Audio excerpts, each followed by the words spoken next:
Thank you for coming. We're gonna make some history together today.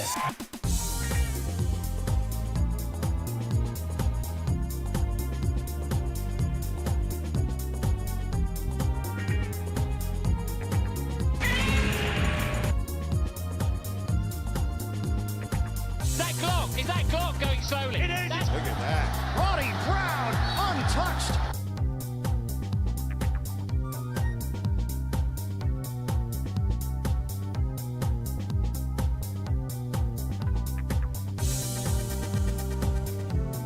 Boom, boom, boom.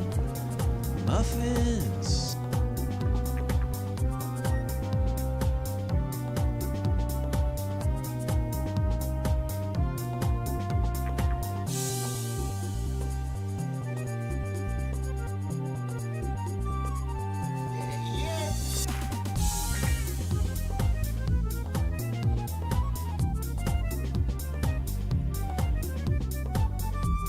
Attention parents and grandparents of young children.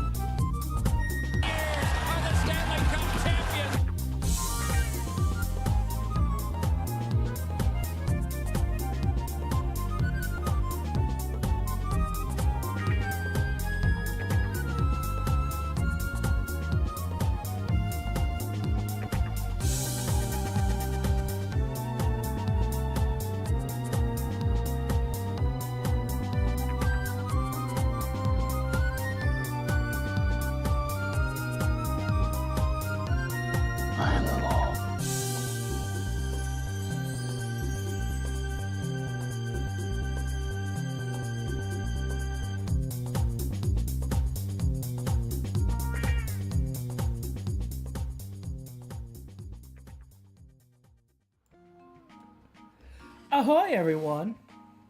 Ahoy! Welcome back to another episode of Gaming in the Bush Obama Years. I'm your host, Nat. I'm here with Noob, Hello. and today I'm indulging in one of my big autism hyperfixations. We're playing Le Mans 24 Hours for the PS2. Noob, are you familiar with the Le Mans 24 Hours?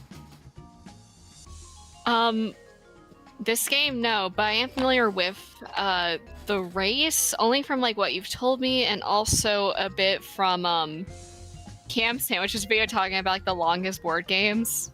Oh yeah, he covered the Le Mans board game, which I think if this channel ever really succeeds and like takes off, I would love to play that game on stream, like the board game on stream.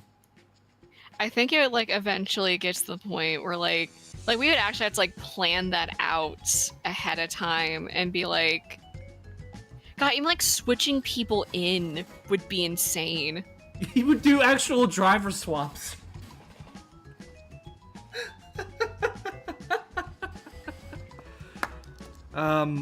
But yeah, this game came out in 1999, for the PS1 under the name Test Drive Le Mans, part of the Test Drive series, and then, in 2000 it got a port to the PC, and then in 2001 it got released for the Sega Dreamcast and the PS2 with like new vehicles and updated stuff to represent the 2024 Hours of Le Mans, under just the name Le Mans 24 Hours. This game is, for the time, this game actually had some ambition. It actually wanted to do an authentic Le Mans, and in fact, you actually could do the full 24 hours if you wanted to. I am not doing that. That would require me to actually sit here in my chair playing this game. To be honest, this game's controls are not that great. This isn't, granted, it's not Gran Turismo, which is like the pinnacle of PS2 era racing games to me. But this game does try. I guess in the meantime we should just we'll actually get started.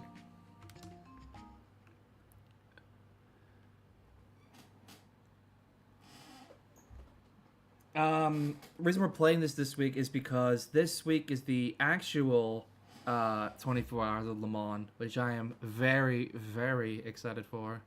In fact, literally just early today, I was actually watching the final the free practice session, the third practice session, and even just before the stream started, I was actually watching the Ferrari challenge. I have alarms on my phone set for each individual race that's happening this week, including the Le Mans Cup tomorrow, the 24 Hours of Le Mans on Mark.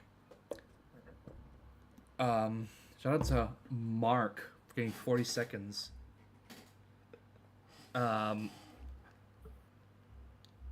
Le Mans 24 Hours of Le Mans, and also the other support races, including the Porsche, what the hell?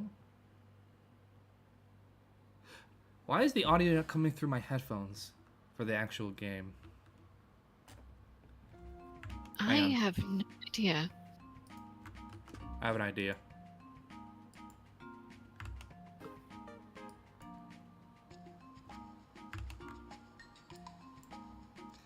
Give me 1 second here.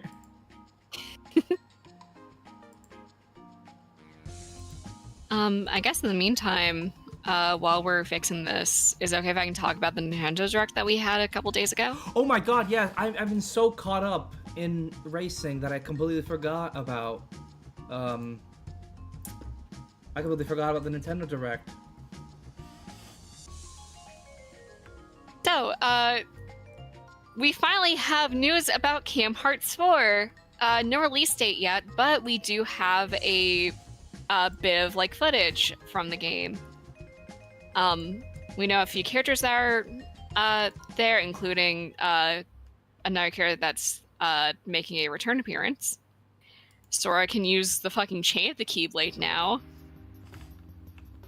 And yeah, that was just like plopped onto us after showing the new Kingdom Hearts game collection coming to Switch and Switch 2. I'm glad you're excited for that.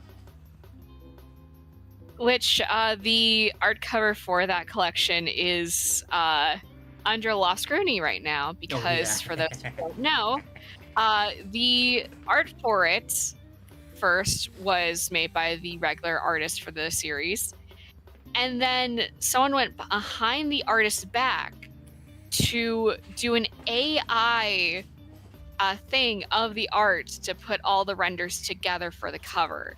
And this resulted in several different imperfections, including Donald Duck having 4 fingers on one hand and 5 on the other, Sora's shoe having some of the little grooves in it pop out, among other errors.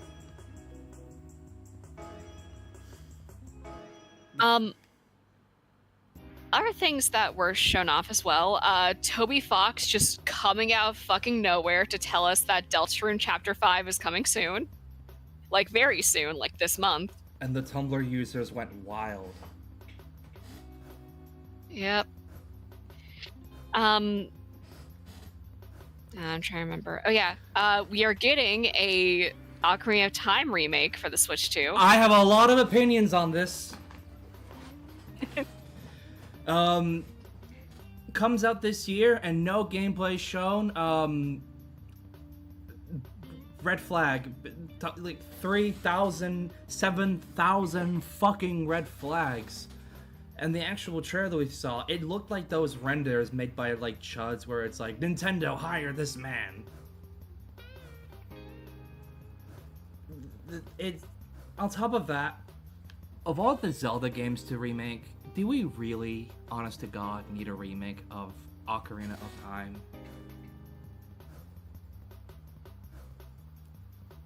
Like, is this Considering it's one of the more iconic Zelda games, it does kind of like bring it open to like newer audiences and makes it more accessible for them, because not everyone's gonna be able to jive with like the controls from like the N64. True. or even like the 3DS for that matter.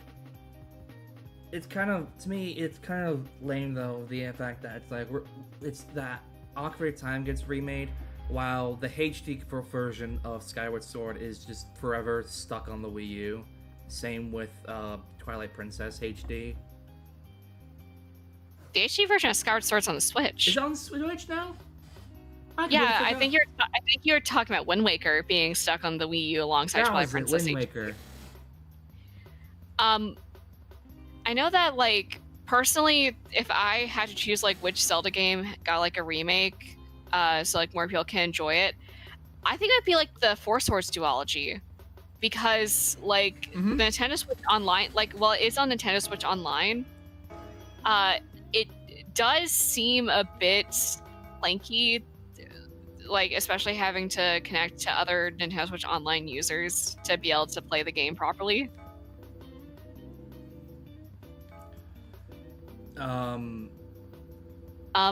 Oh yeah, someone else that I've shown that I'm really excited for, but I don't know if anyone else is. Muramasa, the Demon Blade's coming to Switch too. What? I saw that and I was like, what the hell is this? I actually showed it off before to you. I have it on Wii. It was a WiiWare game where it had like 2 different stories you could play through. One being a girl named Momohime, who ended up getting possessed by like this vengeful spirit who was trying to like kill her partner, but she had gotten in the way when he was like trying to steal his body. So now they're trying to find a way to like separate themselves from each other and also try to like not get killed. Then the other one, I actually forget the other protagonist's name, but he is an amnesiac ninja who is being attacked by a bunch of different samurai and monks, and he has no idea why he's being attacked. But he does know how to wield a cool-ass sword. And apparently their stories will both intersect at like the final bit after you complete both the campaigns. That's cool. So like a bit like Sonic Adventure 2. Light, I guess dark, so, yeah. And true story. They did have another version of the game called Muramasa Rebirth on, I think it was like PSP or PS Vita. I know that my dad has a copy of it. And I think that one added like some extra story, which I think is what was being shown off in like the trailer in the Nintendo Direct. But it was honestly really interesting to also hear English dubbing for that game, since the Wii version was dubbed completely in Japanese. I know, I saw that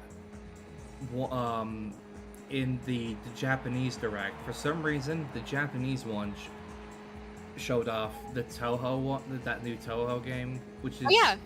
But they didn't show it in the US Nintendo Direct.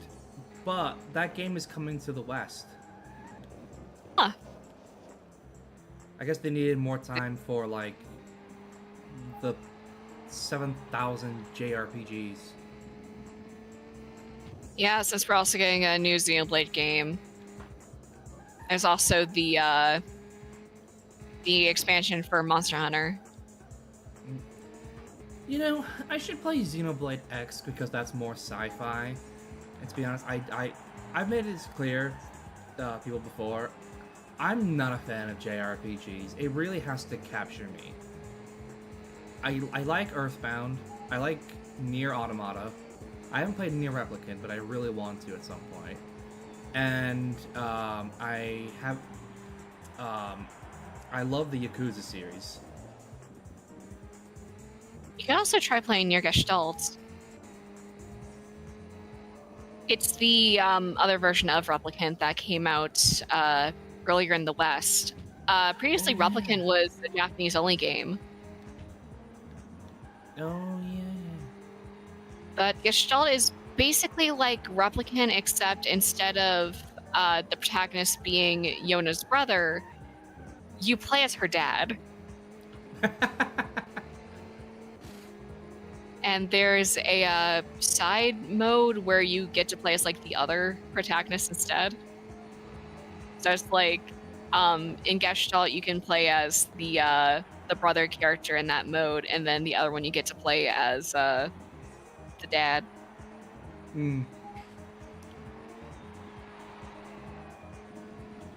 I feel like we're missing some... Oh yeah, it's a battle. It's a battle of mid anime on the Switch 2 as part of the direct. We're getting a One Piece game and a Jujutsu Kaisen game. And you don't really have to call those anime mid. There are definitely like fans of them.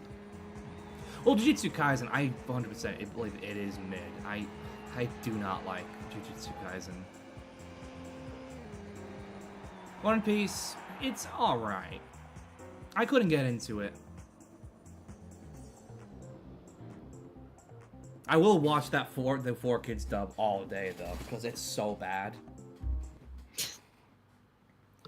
Like the fucking bit with the rubber knife when it's actually supposed to be like Nami stabbing her hand with the real knife to make it look like she was actually stabbing Usopp. Replacing the whale with an iceberg, shooting themselves in the foot, because that whale is like an important character later on, apparently. Yeah. I had to quickly look up what else. Oh no, we got some actual fucking peak. Nintendo Switch Sports Resort.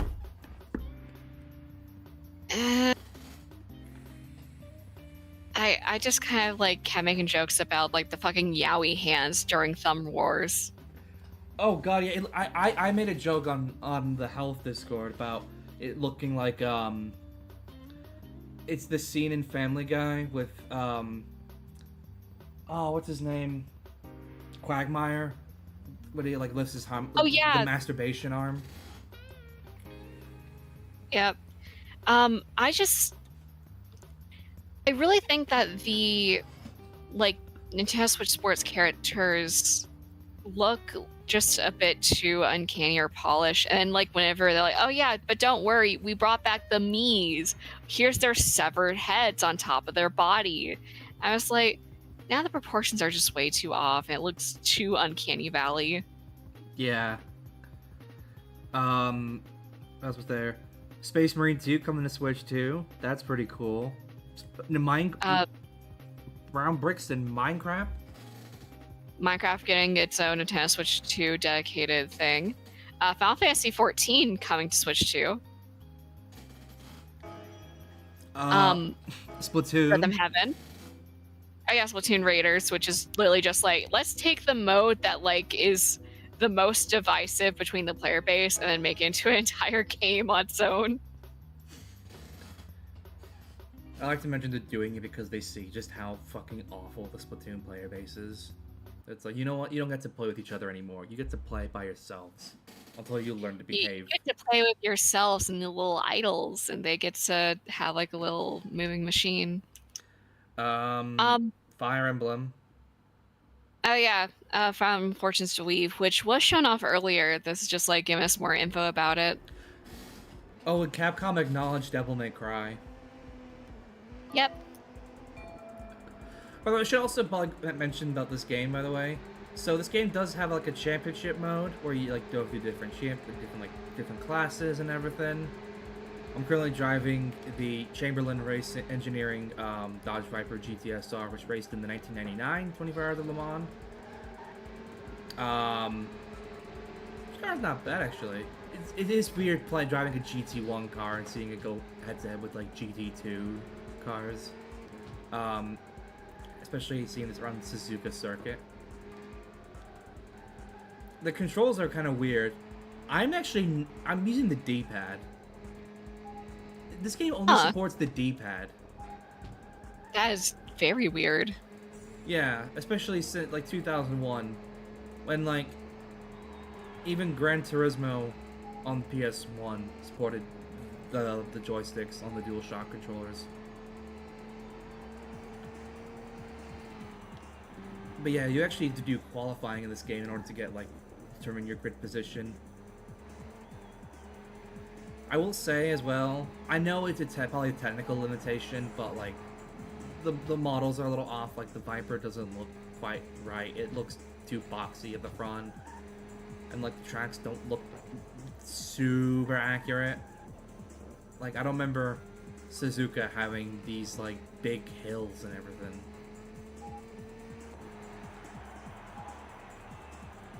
But that's me being a very pedantic motorsports nerd.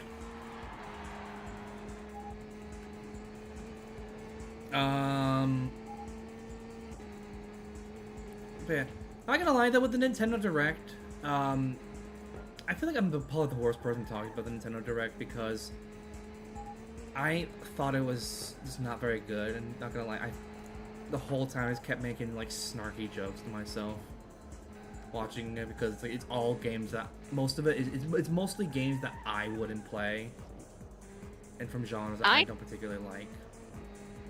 I definitely still enjoyed it. There was like a handful of games that I was definitely interested in, but a majority of them I was just like, oh, that's cool for those who enjoy it. Like the Jujutsu Kaisen Vampire Survivor style game.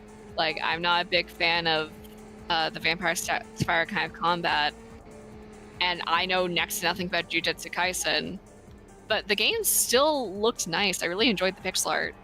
Same thing went for the One Piece game. It is cool to see Big Walk though. I'm very excited Oh for yeah, that. I really like the Big Walk, and I can't wait to play it. Like I saw the puzzles and I just went feral. Yes. I got excited seeing puzzles. I really want to play it on stream when it comes out. I do too. The problem is with games like that is like Big Walk looks fun, but the only issue with it is games like that, you need friends to play them, and you can't really play them properly unless like your friends also want to play at the same time and everything.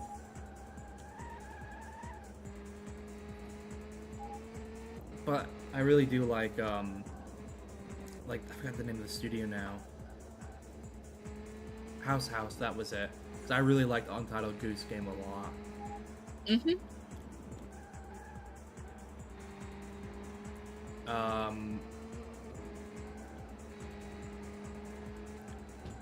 feel like I'm missing something that was like in the news.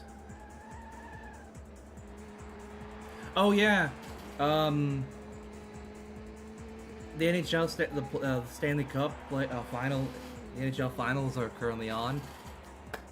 I'm not gonna. You know, I got a funny story actually. There's a server I'm on, and a lot of it is just people like shit talking.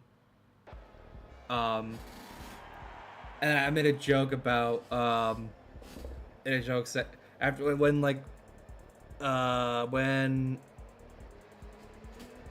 the Vegas Golden Knights scored.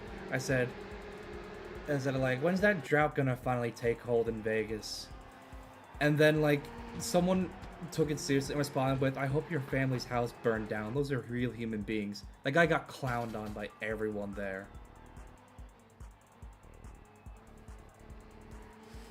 Like, those are real human beings, and then like, I hope your house burns down, as if you're not also talking to a real human being. Yeah, it's like, I hope your parents' house burns down.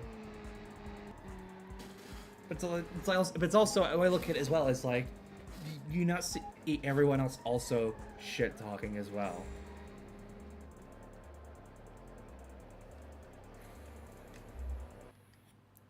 Anyway, easy win.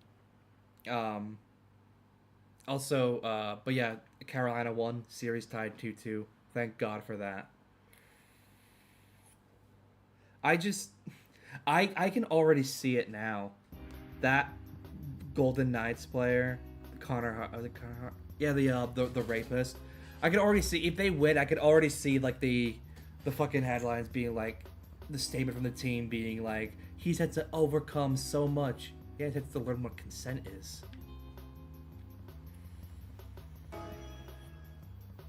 The World Cup is this weekend.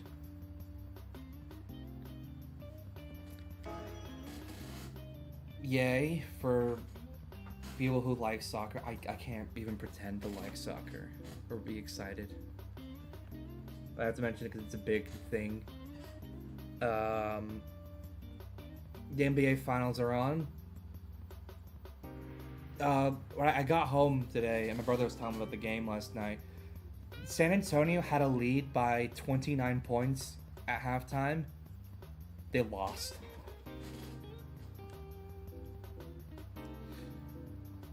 Round 2 of 3. Oh, Donington. I like this track. I've walked on this track. Donington Park. It's in the Midlands. It's where Download Festival is actually held. It's a great track. Very old school.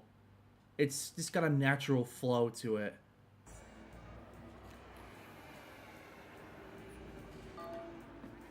They actually held the British Grand Prix here. Well, they actually held the European Grand Prix here once in the 90s.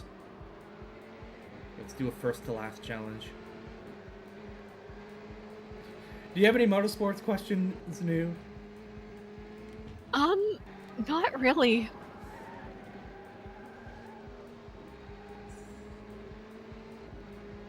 Alright, actually, pause it for a second. Let's check the news on IGN, see if I missed anything.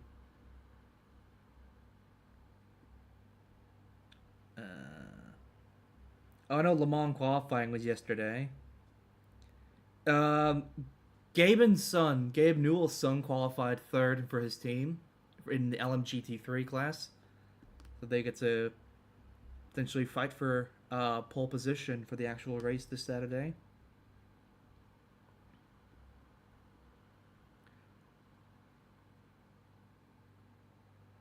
Oh yeah, we're getting a new Godzilla game. It's a mobile game. And it's a strategy management game. Which is... It's cool to see a Godzilla game, but a strategy management mobile game, it's like, no...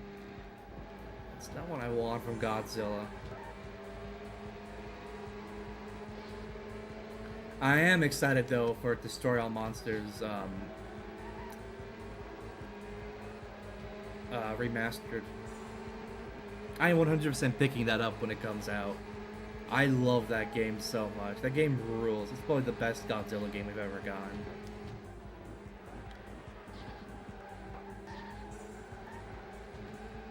There we go.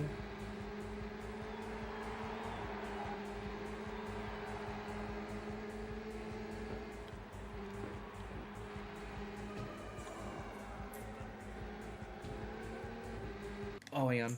Also,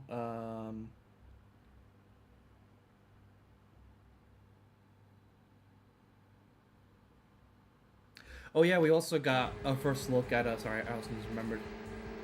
We actually just got our first look yesterday at Cyclops and Marvel Rivals. He looks awesome. He looks like he plays like Moon Knight. Which is cool. Moon Knight is a cool character. Is really cool. We actually got very credible leaks, by the way, for the next few characters we're getting in Marvel Rivals. Would you like to know?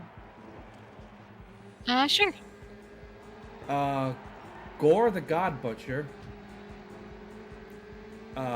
who was a newer villain in the Thor comics.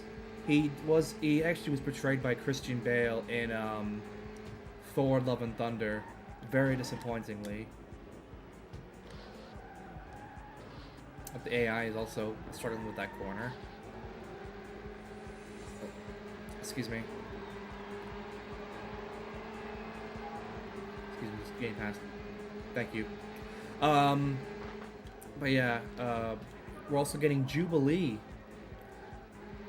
from the X-Men, which I'm okay with Jubilee, even though I don't think the character is that interesting. What I am bothered by, though, is the fact that it's not regular Jubilee, it's Vampire Jubilee, which is no. Morbius and Dracula are right there. Dracula's even already in the game as a boss in the that vampire PvE mode. Hang on, I'll find the picture as well. That's for season 9. Season 10, we will be getting. Hang on. Oh no, I'm wrong. Sorry, we're getting Jubilee and the Hood, which I know nothing about. Season 10 we'll be getting Gore and one of my favorite characters in the X-Men, Nightcrawler. Hell yeah. I'm really excited for Nightcrawler. Nightcrawler is awesome. Big Catholic teleporting mutant. And then season 11 so far seems to be just be one character, and it's Dr. Doom, which is awesome. I love Dr. Doom.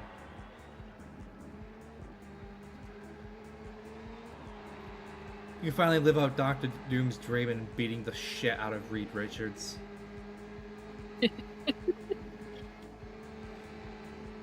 I still think that's my favorite thing about Dr. Doom in the comics. There's a lot of just great shit about Dr. Doom. I think my favorite is him curing the Thing's skin condition and turning him back into a normal human, and then also helping Sue Storm deliver her twins. He'll give a safe, healthy birth to her twins, just because Reed Richards said it couldn't be done.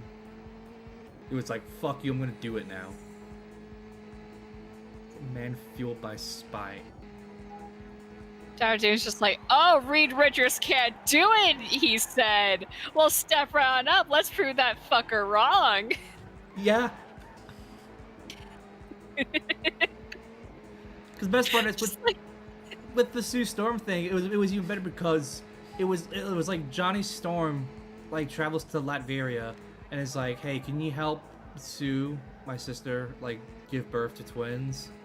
And he's like, why would I help you? I fucking hate all of you. Yeah, but Reed said it couldn't be done. Gets out of his throne. Oh, can he not? Did he? Did he say that? Oh. Fucking like Dr. Doom just like leaning forward in his chair like, oh, you don't say. It's the it's the same with there's actually, I think I mentioned this off stream. I believe I have, definitely. But in Marvel, there are only 3 characters in the entire Marvel universe that are immune to Ghost Rider's penance stare. Which, for those who don't know, the penance stare is built like his little like signature power. Like he's like stares into your soul and forces you to like experience the pain you've caused to other people to like people who didn't deserve it. Only 3 characters are immune. Deadpool, and it's because Deadpool is actually insane. The Punisher, and it's because in the Punisher's eyes, he's never hurt anyone who didn't deserve it. He's never hurt an innocent person. And Dr. Doom. Why? Because Dr. Doom does not want it to work, so therefore it won't work.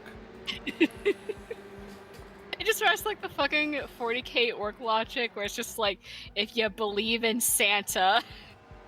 You say that, but that's pretty much it, because he's also immune to the Purple Man's mind control pheromones. Because there's a panel in the comics where the Purple Man is like, why aren't you doing what I'm asking you to do? And he just turns to him and is like, Doom does not want it to work, so it will not work on Doom. And he bursts through a wall to leave the room.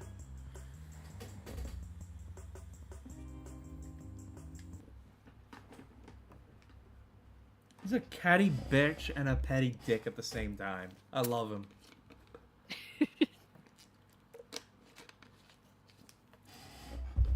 Leave a like if you're a fan of Dr. Doom. Subscribe if you want to support Dr. Doom being a petty bitch to Reed Richards. Yes.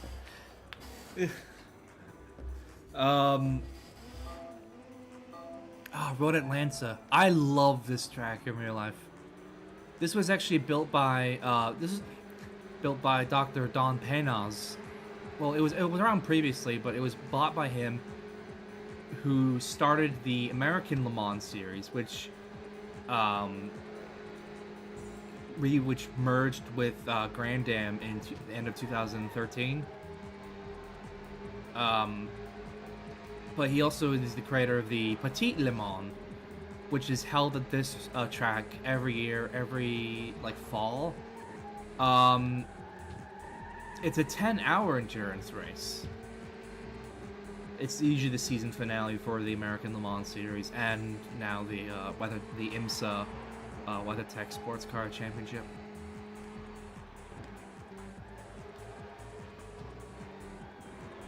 Shit, man. It's a great track. It's just that crest there. It's just really tests your aerodynamics. You really have to really have faith in your car. Even these at this first corner and then the following S bends are all they just flow naturally. It's a track it's one of those tracks where it's easy to be easy to learn, but it's really hard to truly be fast at. And it is a fast track. This is the short layout as well. In 1998, in the American Le Mans series, we actually saw a car take flight during the Petit Le Mans. A Porsche 911 GT1 98 was following, I forget which car it was, but basically the way the car was designed, air managed to get underneath the car. It went over a crest, and as a result, this Porsche decided to try and take flight, which is always so funny to see. It's that's not how cars work, but good try.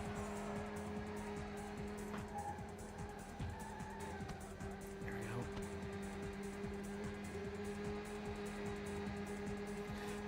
Can you tell that I love sports car racing? It'd be hard not to. At this point, you just have a big ol' neon sign above you saying, "Ask me about motorsports." Mm-hmm. Well, just to give you guys an idea of what I'm like watching sports car racing, my setup for the big endurance races, the Sebring 12 hours, the Rolex 24 at Daytona, the Nürburgring 24 hours, and of course Le Mans, is I will have the main race up on my screen, and then I will have in-car camera feeds for certain cars on smaller screens as well, and I will have on my phone, on my laptop. I will alternate back and forth between different commentary feeds from either the main broadcast commentary or the Radio Le Mans radio station. It's like a fucking beholder. I'm constantly checking news sites every day for any news, and I'm constantly following the technical regulations. I was watching the scrutineering for the 24 hours of Le Mans this year. I was watching it live on fucking YouTube.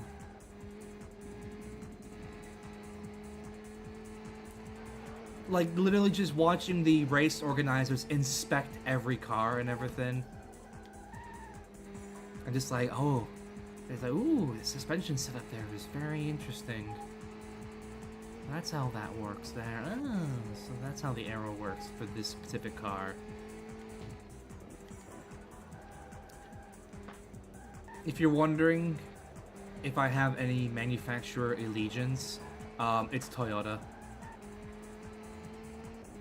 I'm a big Toyota person. I I know I'm driving a Dodge Viper there. That's because that's one of the only cars at the time. Toyota did not have a GT car. No, it's like I even have a Toyota Gazoo Racing shirt. When I got my car, I even made sure it was a Toyota. I would not accept anything that was not a Toyota.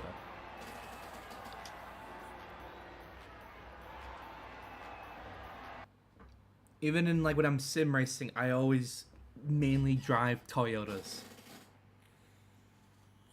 Whenever possible, I should say. In fact, actually, while we're loading, should we read off the results of the poll?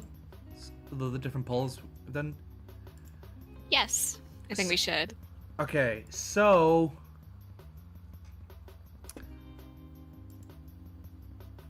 on the poll we did for on Discord, the winner of that poll was... So this is for next Monday's stream, where I will be basically doing a 2.4 hours of Le Mans, and I will be driving a very specific era.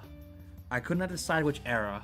The 5 options were late 90s, early 2000s, early 2010s, late 2010s, and the present day. For each era, I will be driving the Toyota TS20 with the idea of trying to get Toyota their first win in Le Mans 20 years early.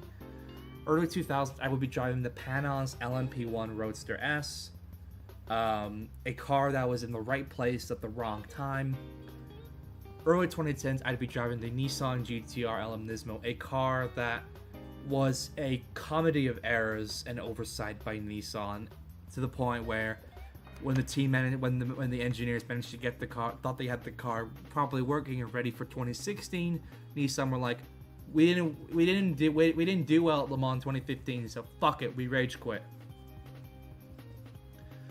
Late 2010s, and we've been driving the unfortunate underdog, the Ginetta G60L TP1, and then present day I'd be driving a neutered Toyota GR010. Neutered because that was pretty much what happened in real life.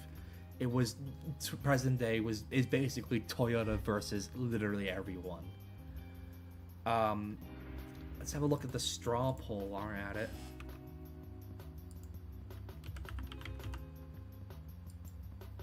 I did also ask other friends and family as well. They all said either late 90s or early 2000s. So doing the straw poll, add on to that 2 votes for early 2000s, meaning that's 4 votes. My mom also said early 2000s, so that's an extra vote there. 3 votes for late 90s, plus 1 vote from one of my friends. That's 4. And then early to mid 2010s, also 4 votes. So next week I will be recreating the 2024 Hours of Le Mans, which is the way it's depicted in this game. Oddly enough, I'll be driving a Panos LMP1 Roadster S, and just trying to survive against the absolutely dominant Audi R8 LMP 900s.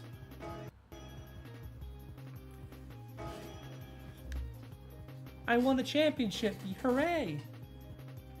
Yippee! Let's do a quick race and then we'll do a 24-minute Le Mans. Alright. What class should we do? I don't really know much of the difference between all 3 of them. GT cars are race-prepped versions of road cars. So there you have so you see here a Dodge Viper, Porsche 911 993, and a Callaway Corvette. Open prototypes are purpose-built race cars designed to race at Le Mans, and closed prototypes are a mixture of just closed top versions of these cars, and then also late 90s GT1, where the category basically just became a parody of itself. Where it's like we built a race car out of a road car. We designed the race car first, then we built one road car, and then we pretend it's the race car is built off the road car.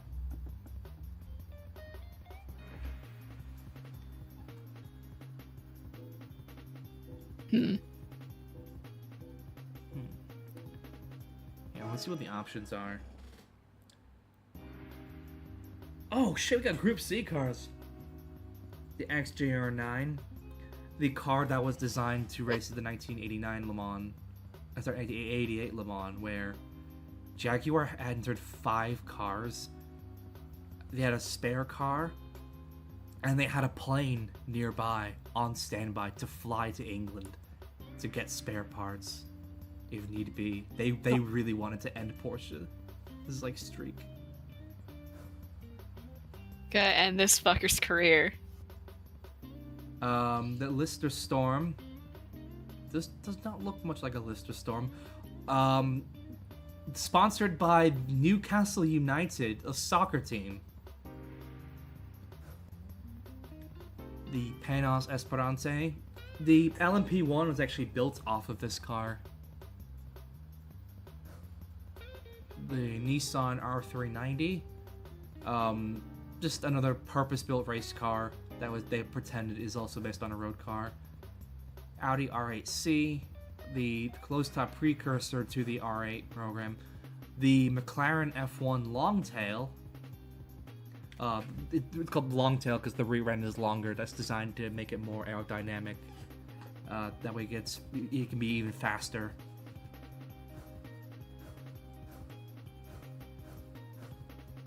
Oh, and the Mercedes CLK LM. Look up an actual CLK. Actually, no, I'll look up the actual Mercedes CLK just to give an idea how much of a joke GT1 was.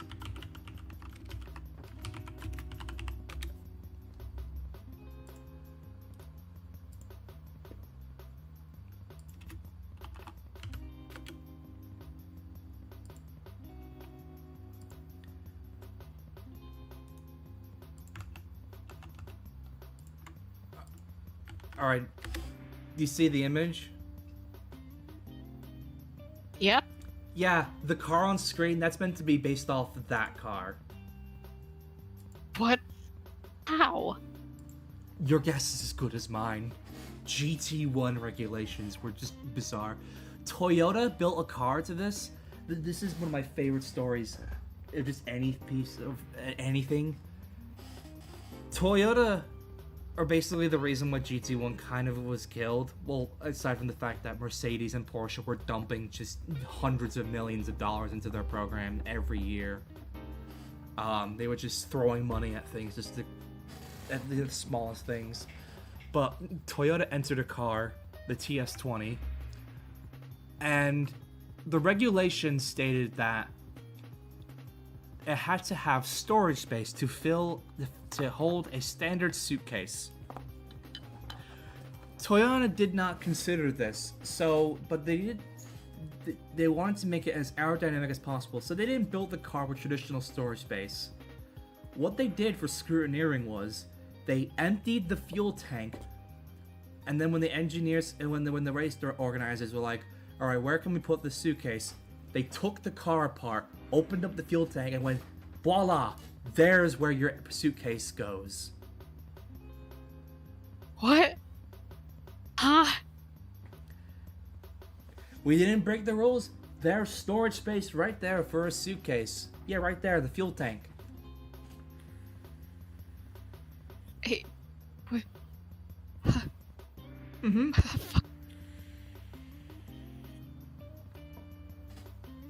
And then, so that point, the race organizers were like,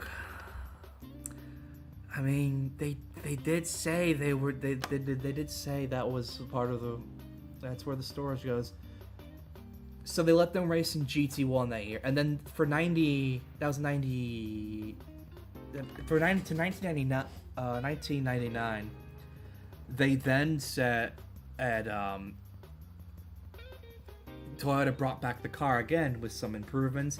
They were like, okay, we're here to race in GT1. To which the organizer said, no, we've reorganized this class because you Mercedes, Porsche, Lotus, who put a Corvette engine that's like half the size of a car inside of a shoe. All you manufacturers, you're having us for a laugh. No. You are racing with the prototypes. You are in the prototype class now. You don't get to race in GT anymore. No race for you. Either you take the car and put in an actual car based on a Supra or an MR2 or something, or that car races in prototypes, and then Toyota were like, fuck it, why not? The Lancia LC2 Group C car, the Sauber C9, the Group C car, another Group C.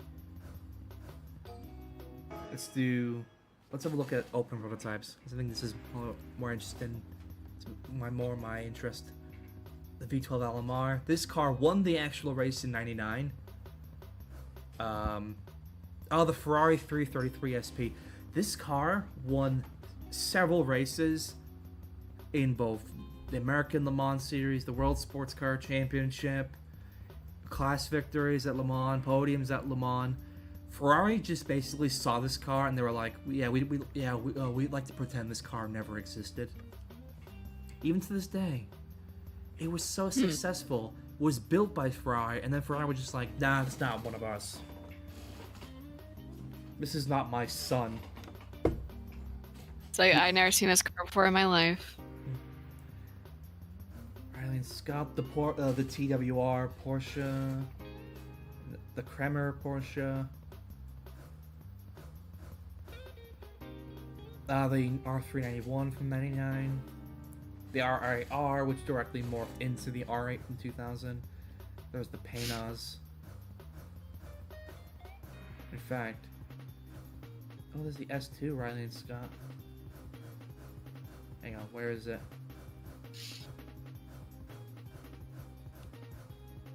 Oh, I think it's in the actual, just the 24-hour race. So I think for a quick race, we'll do closed prototype. And fuck it, let's drive the Lister.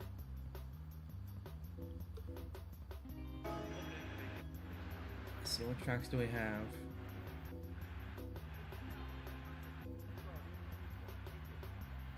Let's do Suzuka East. I like Suzuka. Fun fact, this track was built by Honda. It was built and still maintained, still to this day, owned by Honda. It hosts the Japanese Grand Prix in Formula One.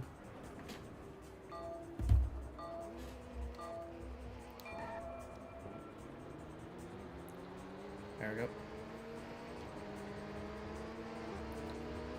This car mainly raced in British GT. It had good success there, but then it also had, but it had kind of average to middling success at Le Mans and in the FIA GT Championship in the 2000s. There we go.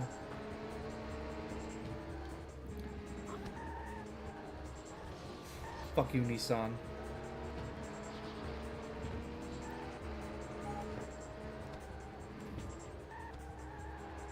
Alright, here we go.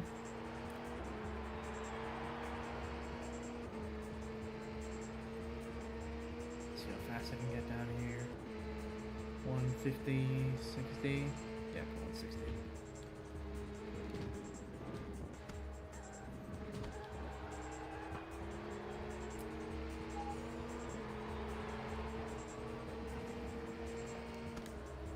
I do want to apologize if I've bored you with my knowledge on this. This is like my Super Bowl. Like, to most people, the big event of the year is the World Cup. Now, to me, it's always Le Mans. This is like my big thing. Like, my entire year is built around this event. Adidas. Every time I see the Adidas logo, I just think of the Korn song Adidas, which is an anagram for All Day I Dream About Sex.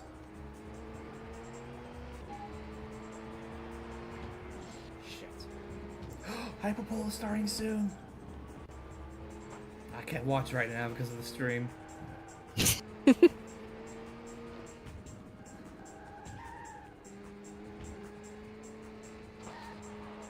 Just praying Ferrari aren't sandbagging to hide their real pace.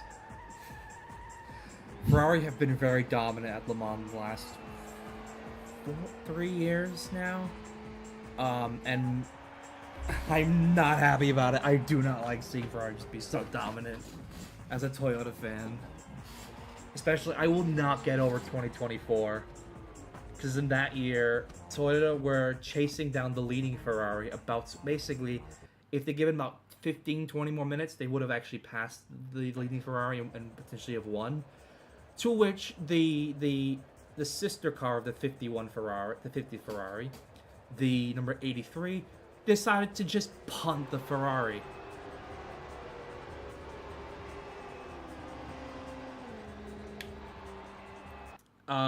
Causing a collision. They proceeded to then not get penalized for another 15 minutes, and even then the penalty was like a 10-second stop-go penalty in the pits. Like you have to like go into the pits for 10 seconds and then go back out. Still kind of bullshit. Hey, new track, the full Road Atlanta course. Alright, let's do a 24-minute Le Mans. When does a Petit? Oh, there's a Petit Le Mans.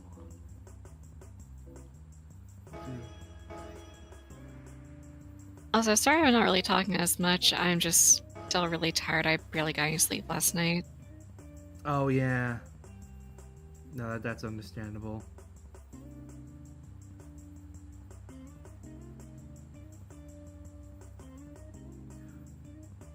There's like some bits where I'm trying to just not doze off.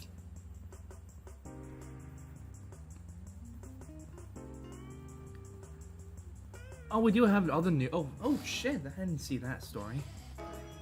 Oh, actually, no, I did see the story. I didn't realize what team it was. That's interesting. The number 34 racing team Turkey, Chevrolet Corvette, which actually qualified first yesterday, P1 in LMGT3 yesterday. They are now excluded from the hyperpole sessions for LMGT3 because of the rear diffuser. There was too much wear in it. The rear strike was found 1 millimeter.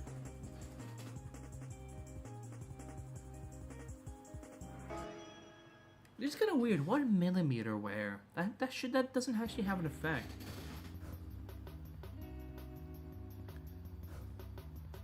As for this car I'll drive, I'll do.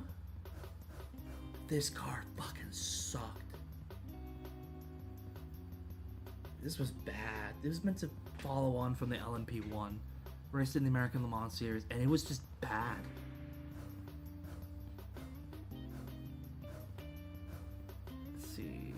Let's do. Yeah, we'll do the Paynos. We'll do the number 22 car.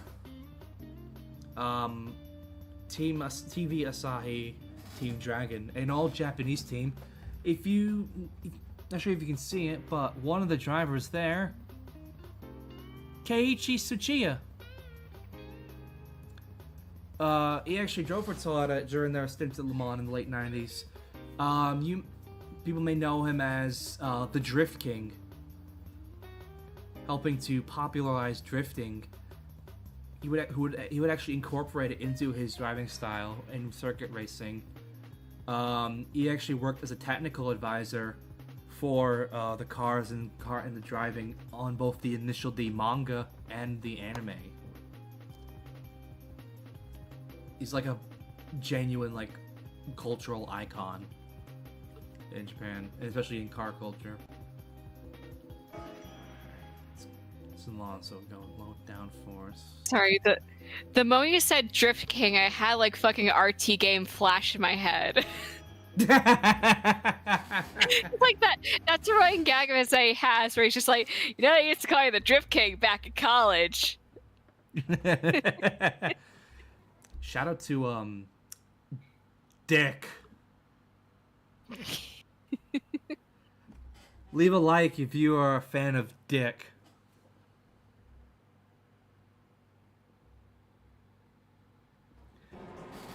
Alright, let's start off here. Powered by a big Ford Coyote V8 underneath. The unusual design of being front-engined at a time when a lot of these cars were mid-engined. Better weight distribution. As a result, though, this car does fucking handle like a tank. It's saying that just reminded of that place I went to yesterday. I actually went shopping. I went to an antique store yesterday that had a big tank out front. But this really big antique shop with my dad. It was really cool. I got a bunch of trading cards. They had like Pokemon cards. For like super cheap. Like I like a small box of 30 for $2.50. And another pack for $1.50. And then for another $1.50, I ended up getting 2 Lucario cards, one of which is a foil card from China.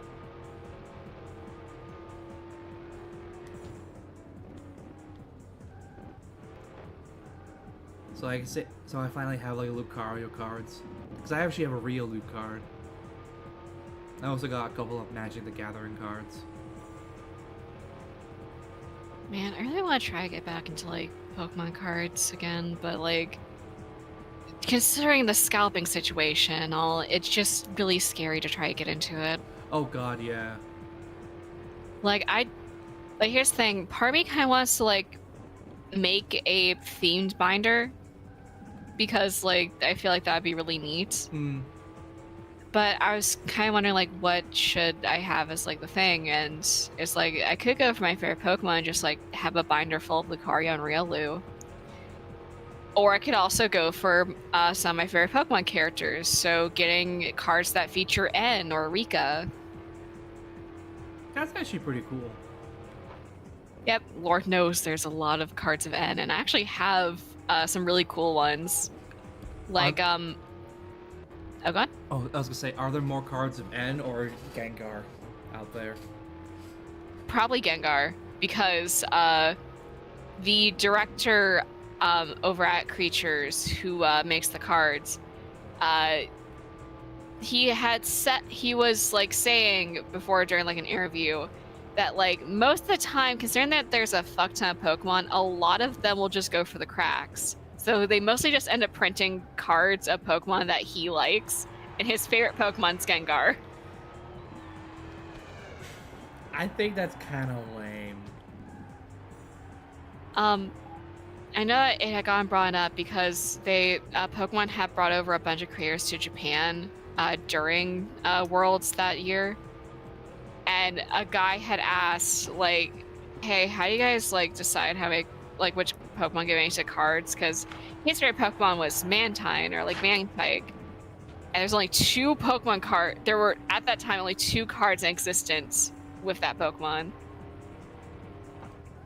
Hello. Porsche curves. Is that... Ahoy. I am fucking annoyed. Why? So, I'm trying to basically get the information off of my Quest 2, so I can get that prepared for when I get the if I get the Quest 3. And it seems like everything's all in order, except for the fact that my Yahoo email is deactivated. Oh. And it's been deactivated for probably a decade. So they think I'm dead. They think you're dead. I mean, it's essentially what it is. It's like, if they think you're dead, they'll just close your account. If you're not active for God knows how long. And I haven't touched my Yahoo account in forever, so they think I'm dead. So So they deleted all my. I'm pretty sure how it works is like they delete all your information. So I don't know if I'm going to be able to recover that, but I'm going to try to. It's going to be very, very, very hard. God, do you remember when Yahoo Mail was like the big thing when it came to emails? Yeah. That was mainly for work, like jobs. Yahoo was. Do you guys remember about like growing up with my mom using like an AOL account? I still remember when Gmail was first launched. It was actually an April Fool's joke. 2004 April Fools.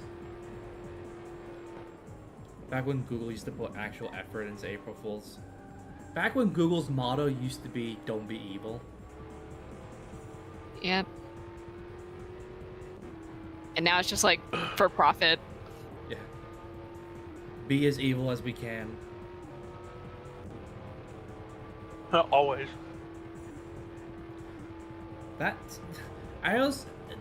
also one of the weird factoids I know, that the whole mantra of "Don't be evil" was so ingrained into Google that it was actually the official password for their Wi-Fi at the Googleplex.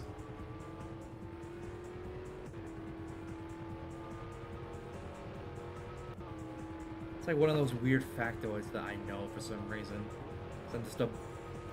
I am just filled to the brim with completely useless knowledge that no one will ever need.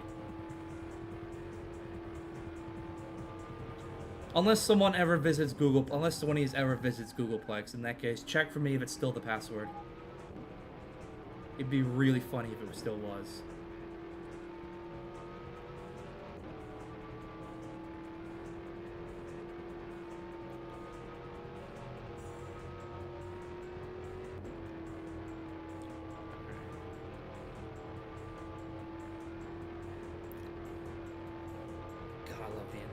The sound of this engine. I do find it kind of funny that the ACO, the governing body for the 24 Hours of Le Mans, really are insistent on introducing hydrogen cars to the race, with Toyota having built one and showing off this week. And then and they said like by 2028 we're gonna have a hydrogen car class, and it's like, I would just love to know, like, do you have any technical regulations for how to make these cars safe? It's hydrogen. It's the singular most flammable, not flamboyant, but yeah, it's pretty flamboyant. But when it gets lit up, it becomes very flamboyant. It's the most flammable element in the universe. Like, what's to stop like a car crashing, the fuel tank rupturing, and then as a result, half of the racetrack gets fucking obliterated?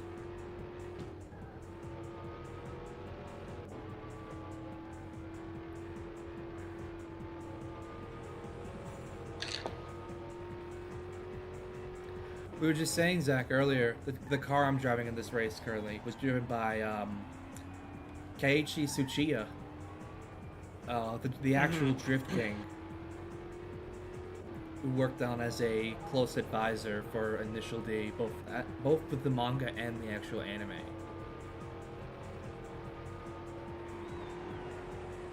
I actually just remembered he actually was in an ad for an Initial D based ad for the Toyota GR86. Where it was like Takumi going down Mount Okina, then he gets passed by a red Toyota GR86, and inside that car was Keiichi Tsuchiya.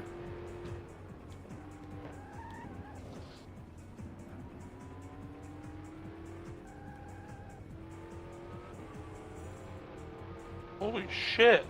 What? So there's a hit. I haven't gotten to it yet, and I don't know how to unlock it. There's a hidden cutscene for the new season that of Destiny 2. Oh yeah. And it's shocking what happens in it. Because I'm not going to be able to like do all this stuff required to unlock it.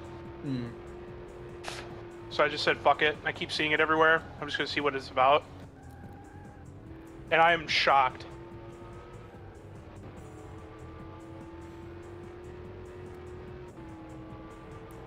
Zavala turns to the camera and says, "Bye, Marathon." No, thank God. Bye, Marathon. Available. If you excuse me, Guardian, I'm going to run a, turns to the camera, marathon.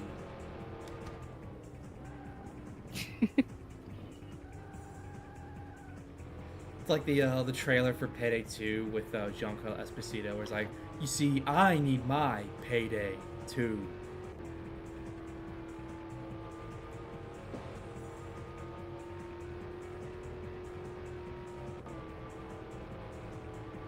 I'm kind of happy that like Warframe is doing something nice for Destiny players at least.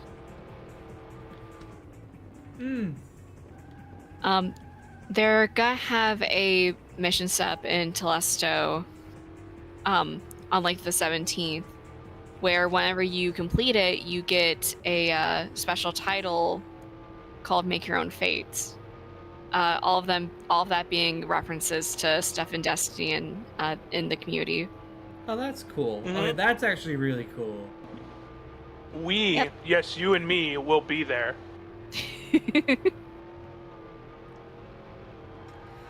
Yeah, it's a kick-ass title, and also like it just kind of feels nice for them to do that. Yeah. Like I saw comments about the news of that having like basically Warframe like to Destiny being like, you're my rival, not my enemy. Like, like you are a worthy adversary. Like treating Destiny 2 with like respect. Yeah, I like that.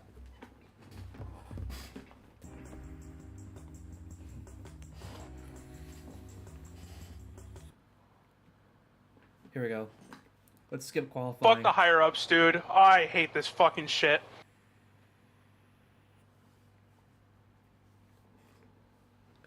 There we go. Let's do the.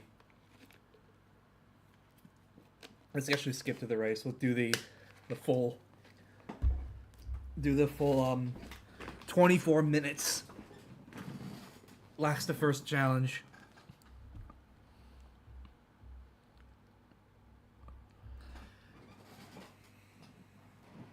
That's actually not uncommon though.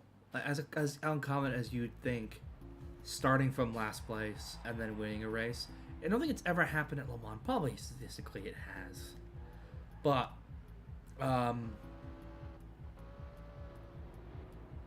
it's happened many times, and like even just this year it's happened a few times. I always, whenever I see or hear like a last to first challenge though, I always think of the 2011 IndyCar series, the last race of the year, which was at Las Vegas Motor Speedway, a track that was unsuitable for IndyCar. And then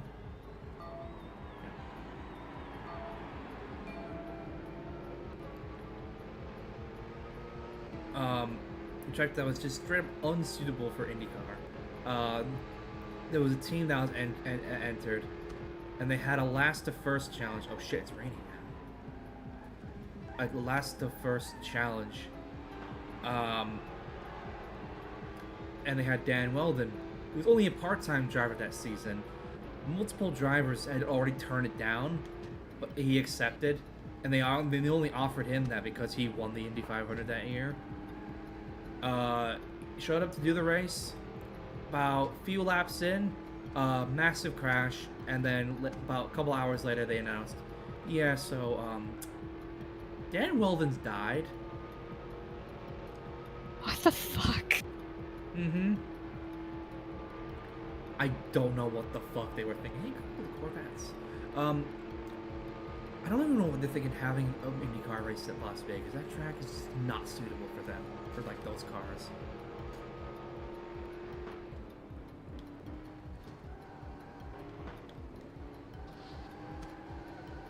There we go.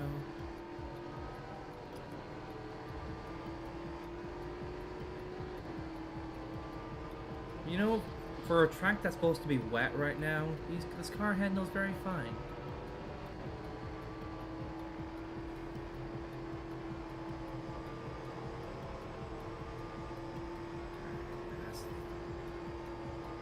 can't see what car that is.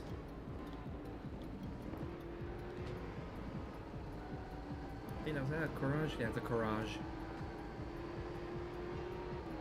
It's spelled courage, but because it's French, it's pronounced Courage.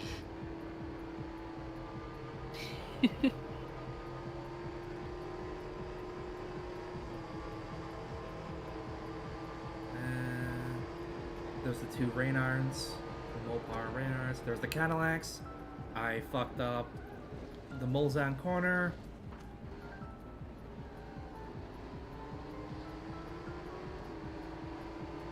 There's one of the Lolas.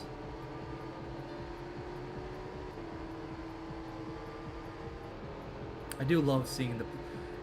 You know, it's always weird. There's something about the PlayStation logo that just looks right on a race car. Maybe it's just the association with Gran Turismo. But like even like that, like the rain art there with the PS logo all over it and everything, it's like that just looks nice. Especially the old colored PS1 logo, PS like 1 era logo.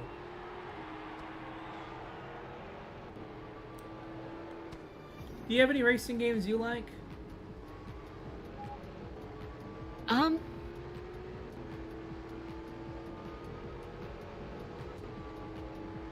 I mean, other than like the standard kart racing games, I did like Need for Speed The Run on the Wii. Need for Speed The Run, I'm glad more people are coming down, like, oh, that car just died. Like coming around to it. Yeah, coming around to it. Because it's not a bad game. It did something interesting, like a story-based racing game. And the premise I love a lot. I love story like cross-country illegal street races. I love hearing stories about like the Cannonball Run and stuff like that.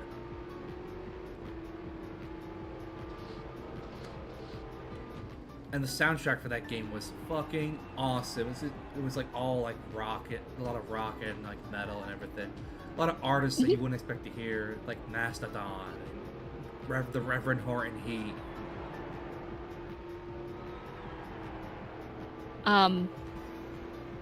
I did also really love playing Hot Wheels Beat That for the DS. Hot Wheels games, more than not, are just actually really good. Also, just realized this soundtrack, this song here sounds a little bit like the Sonic R soundtrack.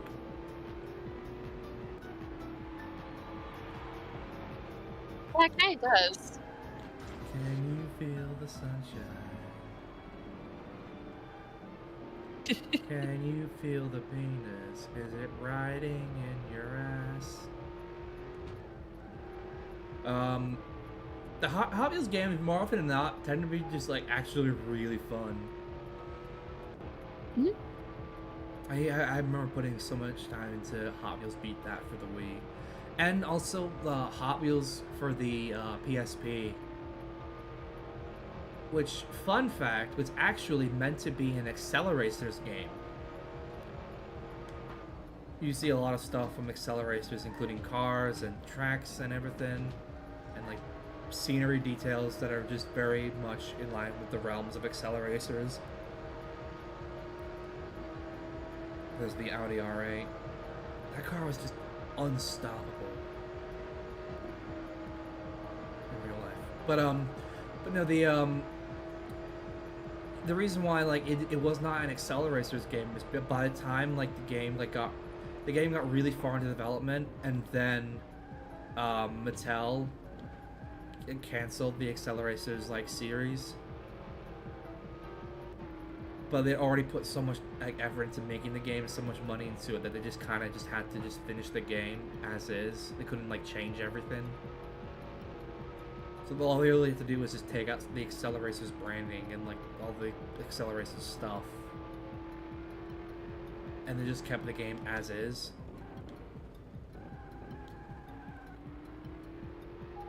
I do also really, really love Hot Wheels Unleashed, like the new ones, 1 and 2, and I'm really excited for the new one. That's like an open world game.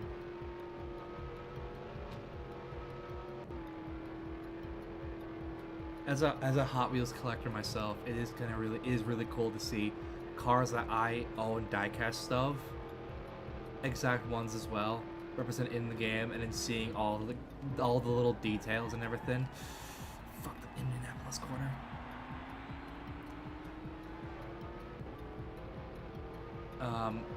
It's really cool. You played any of the Hot Wheels games, Zach? He's muted right now. Ah.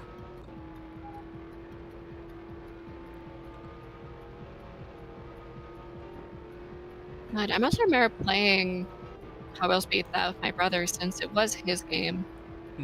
And like this was back whenever we both had DS Lites, so you could do like DS download play to play with like another person. Yeah. So we'd constantly like race each other and just have like a lot of fun playing together. It's like one of the few games that we both liked to play together with. You know, instead of having arguments about like wanting to play different games, when in actuality my brother just wanted me to sit there and watch him play under the pretense of wanting me to read stuff out for him. He would skip past anything I could read. And then get angry because I couldn't tell him what he needed to do or what he was doing wrong.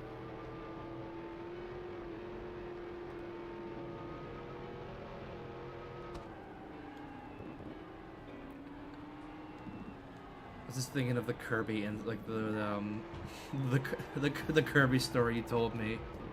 Oh yeah, like how I would always play as like the second player for just about every game that we'd play, but Kirby's Epic Yarn was the one time that like I got to play as player one because my brother didn't want to play as a character that was pink. Yeah. Or like the King Deity incident. Wait, what was the King DDD incident?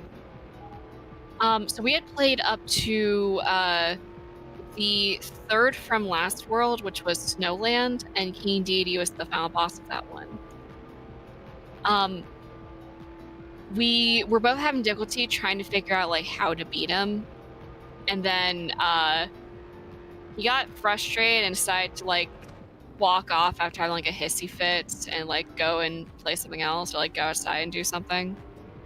So I still want to play more, and I ended up beating him myself, and I showed my brother, probably like, look, I actually managed to beat him. And my brother got pissed that I beat him by myself. And essentially like forced us to play through the boss fight again, except he told me to just sit there and do nothing while he beat the boss, essentially. Oh, Because he still couldn't beat it. So it was really just me having to sit there while he had bitch fit over it. wow. And then he wondered why I didn't want to play games with him after that. Yeah.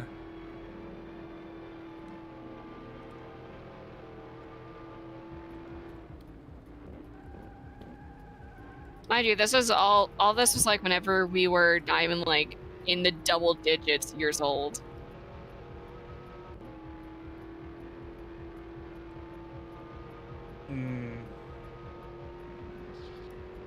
Children, am I right?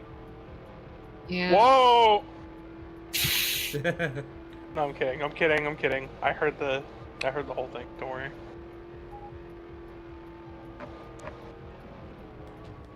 Sorry, you just going whoa just made me reminded me of because during the NBA finals when like the Knicks scored Yeah, the game I heard. and then like you showed Jerry Seinfeld like cheering in the stands. I remember making a joke to my brother saying, "Is Jerry Seinfeld cheering because he saw a 16-year-old girl in the audience?" I literally, funny enough, I saw like a Jerry Seinfeld joke somebody made when they saw that shot of him. Yeah. I just can't remember what it said. That's the only thing I can't remember. Why did I date a 16-year-old when I was a 35-year-old? Some I thought it was something about like never seen Jerry Seinfeld more excited about a 20-year age gap or something like that. I don't know. I'm gonna go find it actually. I can't remember and it's bothering me. And hooray, we won! We rewrote history.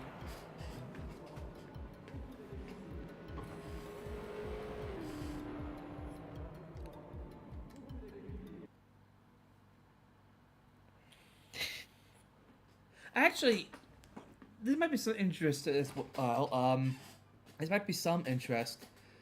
One of the drivers, not at Le Mans this year, but he did race at Le Mans previously. But so one of the okay, so context. One of the support series racing at the Circuit de la Sarthe this year for Le Mans, one of the support races, is the Porsche Cup Brazil. Not the Porsche Cup France, not the Porsche Cup Deutsch. Brazil. 8,000. The supports the Cup race series that takes place 8,000 miles away. They have a race. They're racing at there this year. I kind of like that. I think it's weird, but it's funny. But one of the drivers there for that race at the Circuit de la Sarthe is Michael Fassbender. Do we know who Michael Fassbender is? No. No. Have you seen the newer X-Men films? With like the younger characters? I found the tweet. Oh yeah, will we read it out?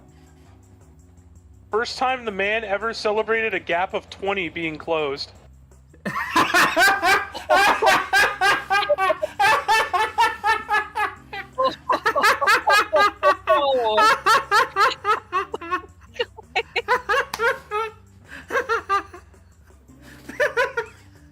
That's fucking excellent. Michael Fassbender. He's been nominated, two-time Academy Award nominee. Best performance by a leading actor in Steve Jobs. Also, Best Supporting Actor nominee for 12 Years a Slave, aka White Guilt, the movie. And then, but you might know him more for his performance as Magneto in the newer X-Men movies. He played the young Magneto. Like X-Men First Class, Days of Future Past, Apocalypse, etc.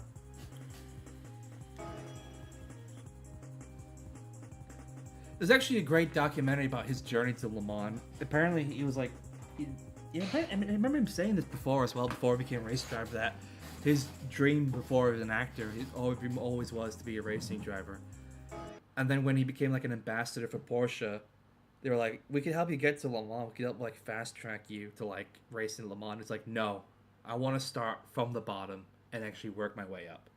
He wanted to race in like the Porsche like Cup Deutsch, then the Porsche Super Cup, and then the European Le Mans series, and then the actual 24 Hours of Le Mans. Mm-hmm. Which I admire. I actually really think that's really cool. I just found out, I don't know when I think this happened yesterday? I don't know when this happened. The mayor of New York City opened up a new office of, called the LGBTQA, I'm not going to be able to read all that out because I fucking can't remember it all. LGBTQA plus stuff, okay, hang on. You know what? Better if I go look it up so I don't offend people. What the fuck? Okay. It's a very long... That's a very long name. Holy shit. It's basically the Office of LGBTQ Affairs. We'll just put it like that. It's the Office of LGBTQ Affairs. He opened that up recently. I thought that was pretty cool. Hell yeah. Oh yeah. Yeah. It's being... Oh, it's This is being... in March. that is... It's being Led by a trans woman. Yes. I just had to look it up then. I also saw that he apparently I was doubled gonna down say on- that's kind of ironic, but I don't know if that would be okay to say. I also saw that he apparently cracked down hard on security for at Madison Square Garden. Yeah, they did. Fucking, dude, New York City people are fucking crazy. That's actually kind of why I don't want the Knicks to win. They were throwing eggs and shit at Wemby going into the hotel last night. I saw the clips. It was crazy. And there was a lot of people in the comments that are like, "Come on, guys, let's not do that." They're straight up attacking people wearing Spurs jerseys. Yeah, they are. It's kind of crazy. I don't like it.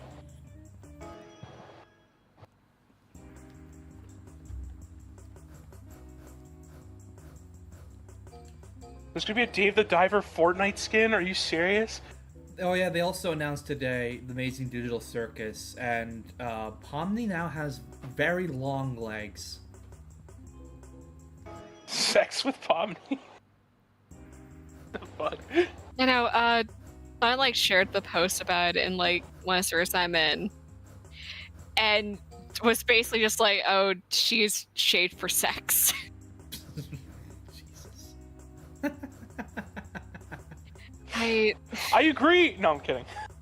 Like I dead ass did not think that this would be happening. Like even with like people like leaking, I was like, "There's no fucking way."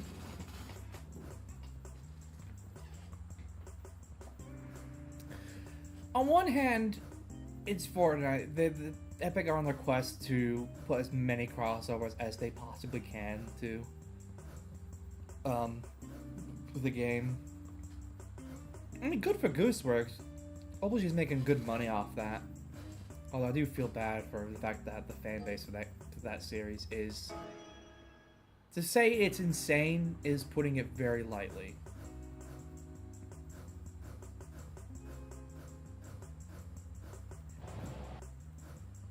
You know what?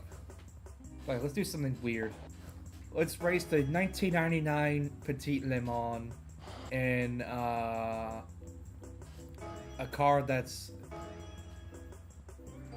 was not eligible to take part in that race. Oh, I also made a playlist on Spotify. It just popped in my head just now. I talked about during the Brutal Legends stream, like how the soundtrack to that game is pretty much like a great introductory guide to metal, but I also listed out a bunch of artists that I also personally recommend. I made a playlist based around that, like just like an A to Z guide of like metal bands that I recommend.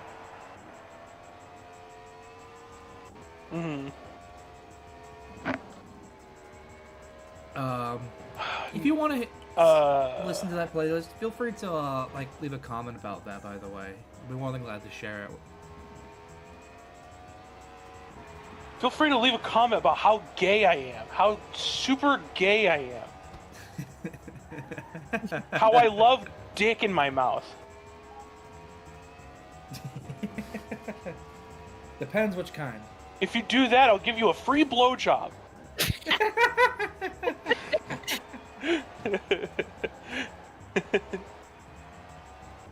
Anyway. Happy Pride Month again. Yeah. Woo! Go! Let's go, lesbians! Let's go.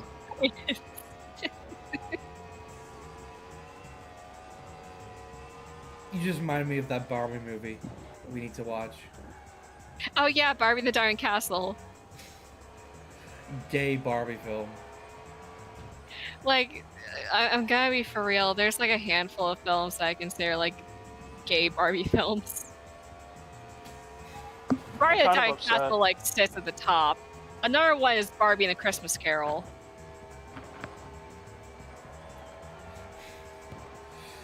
Sorry, you just reminded me of one of the things I got yesterday at the antique shop. It was actually a gift from my dad.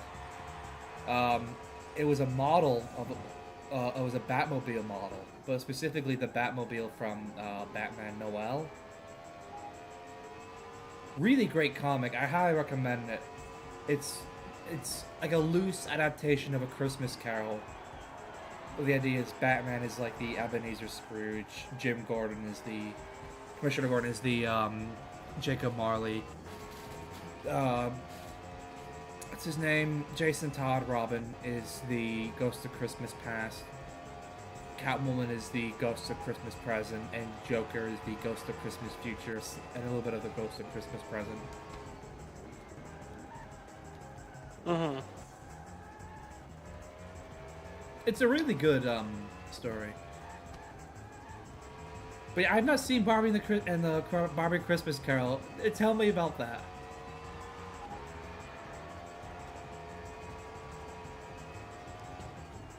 Oh, noob. Amazing explanation. All right, moving on. I'm sorry. I'm You're sorry, good. what was it? Explain Barbie Christmas Carol, because I'm curious. Okay, so Barbie the Christmas Carol stars, well, it's basically like framed like Barbie is telling a story to her sister Kelly about like the magic of Christmas, and it brings over a snow globe that she's like said was given to them, like it's something passed down their family, it's like an heirloom. And so she tells the story of an opera singer named Edith Starling, who like had this amazing stage presence, was absolutely terrible to her co-hosts and like people who were working behind the scenes. The only person who like stuck with her, who's like her best friend, she was like actually starting to get a little ticked off by her antics, and it came to a head when like everyone was decorating for Christmas, and she was like, "What do you mean decorating for Christmas? We don't have time for this. We have a show to do tomorrow." But then like, but you have tomorrow's Christmas. It's like, yeah, I know. We're working on Christmas. You don't get to go see your families. NFL teams be like. So then she goes off to bed and is haunted by the ghost of, I think it's either her mom or aunt, that essentially fills in for Bob Cratchit. Ah. I mean, sorry, Jacob Marley, sorry. And like, there's like the chains of like a bunch of different like accessories and shit attached to her, and she's like, if you like, look, I know I basically taught you to be this way, but if you don't stop doing this, you'll end up like me. So you're gonna be haunted by 3 ghosts. And she's like, oh, cool. This is probably just a weird dream. And then she goes back to sleep and then gets visited by the 3 different ghosts. And eventually she doesn't want to like lose her friend, and ends up have the whole turnaround that Scrooge has in A Christmas Carol. Has everyone like celebrate Christmas together, and then at the end she rides off in a sleigh with the snow globe that Barbie was holding like the beginning of the movie, and she's like in this sleigh with like her best friend, staying like close together as they ride off into the sunset or something. But Barbie, where did you get the snow globe from if she had it? Don't ask questions you're not prepared for the answer for, sweetie. Like, that just kind of definitely implies that like Edith's like a ancestor or something. I like to think Barbie stole it. It's a fucking assassin descendant. Just like Assassin's Creed. I knew it. Get in the Animus, Shinji. Get in the Animus, Barbara. I mean, there is also Fashion Fairy Tale and Fairy Secrets as well for other like gay Barbie movies. Go on. Fashion Fairy Tale was like, it takes place in like the universe where Barbie is like an actress who acts within the Barbie movies themselves, like a meta narrative thing. And she's dating Ken, has like this really awesome life, and is only like inconvenienced by Raquel.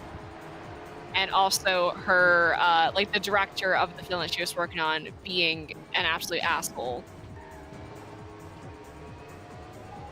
So she ends up getting fired from the movie, and then Raquel makes it so it looks like Ken broke up with her.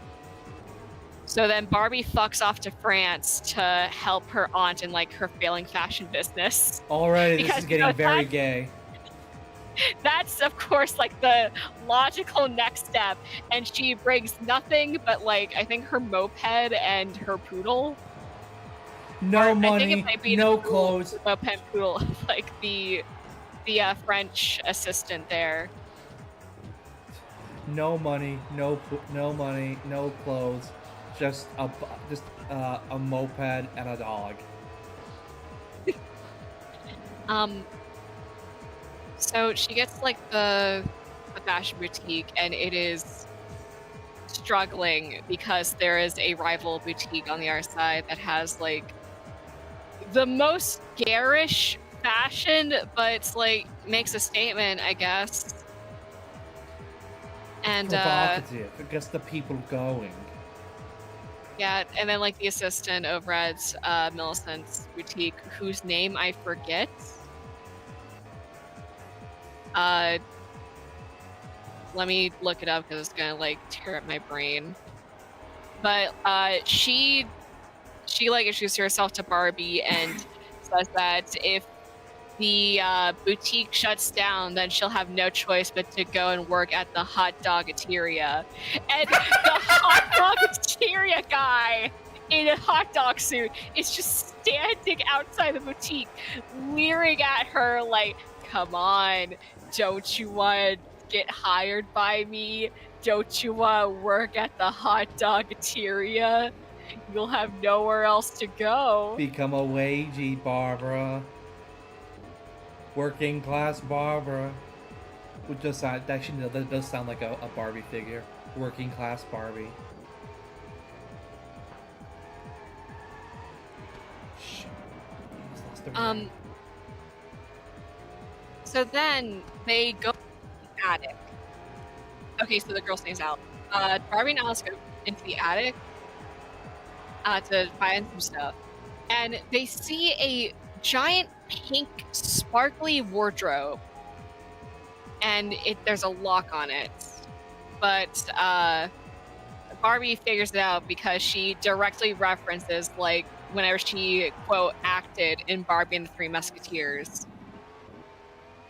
And they open up the wardrobe of Riddle, and out come these glitter, like, fashion fairies.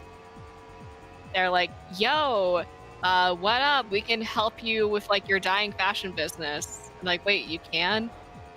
So literally all they do is just take a regular outfit that Alice designed and then just cover it in a metric buttload of glitter. Which is enough for the people of Paris to like want to buy anything that is covered in glitter there. Glitter. The whole of France just becomes covered in glitter. Yep. So Millicent's boutique is doing great to the dismay of the rival fashion business. So they do some stalking to try to figure out what's going on, find the fairies, kidnap them, and because the fairies are doing this against their will, the glitter that they put on the rival fashion dresses for their show fucking explodes into foul-smelling, like, shit. And, like, just gasses out the entire show while Alice and Barbie rescue the fairies. I want you to know, by the way, while all of this is going on, Ken realizes what Raquel did and has been trying to get his way over to Paris so he can go to Barbie and apologize for something that he did not do. This has involved him getting a last-minute flight, the flight going to the wrong place, and having to hitch a ride in a pickup truck, sitting in the back seat with a pig to finally make it to Paris.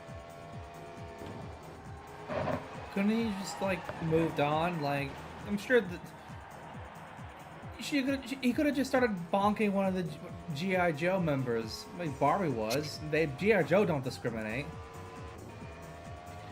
But yeah, they then put on a fashion show at Aunt Millicent's. They get enough money to save the Emporium, and Alice does not have to go work with wieners.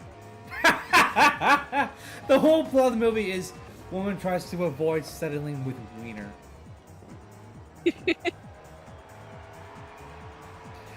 What did Mattel mean by this?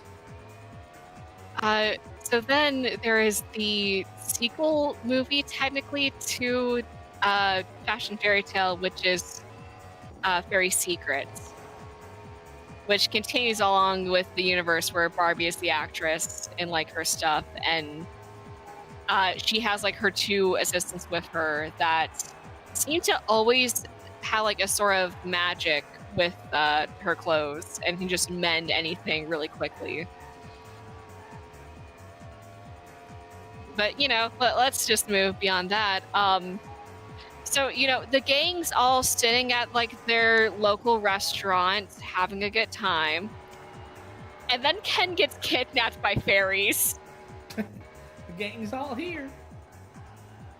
Yeah, so it turns out the Queen of the Fairies is madly in love with Ken. And has decided to just kidnap him.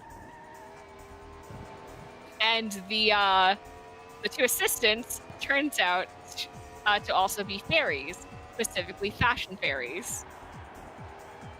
One of them specializing in accessories, the other one specializing in actual fabrics. And they had been exiled from Fairyland because supposedly they had betrayed the queen in some way. No one specified on that, by the way. So, Barbie and Raquel want to save Ken and are putting aside their differences to travel with the lads to Fairyland to try to find him. Which they have to do a bunch of bullshit to do. Like, for one of them, they had to buy clothes at a specific store while doing, like, fucking fairy gang symbols to get a specific changing room for teleport mirror.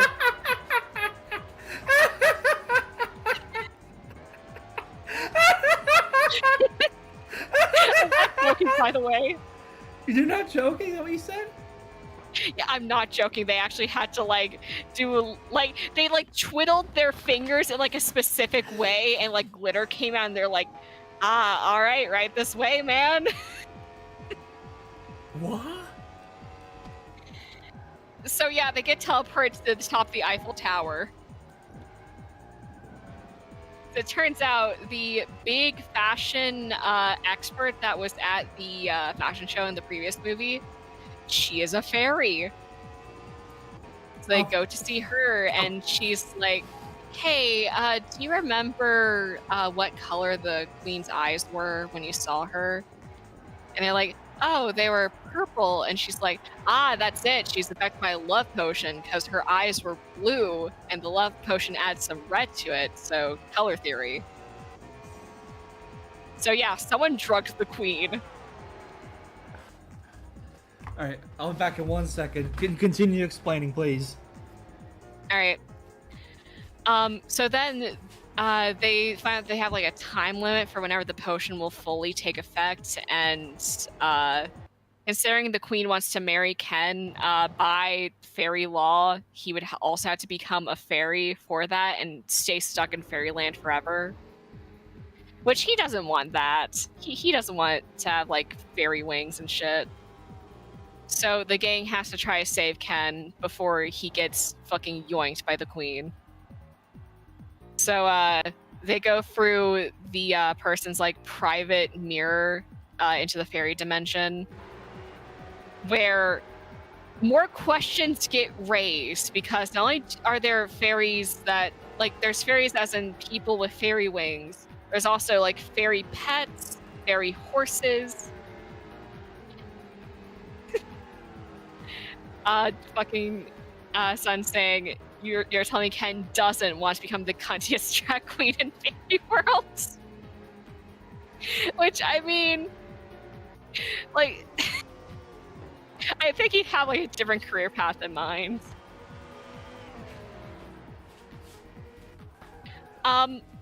So yeah, like, there's fairy people, fairy animals, but then there's also fairy wings put onto like lattes and cupcakes that just like trail behind people. It's like, what? Are they sentient? What? So yeah, they take Raquel and Barbie to the wing store and hear about like this one. Oh, hang on. As well. Oh my god. Okay, yeah.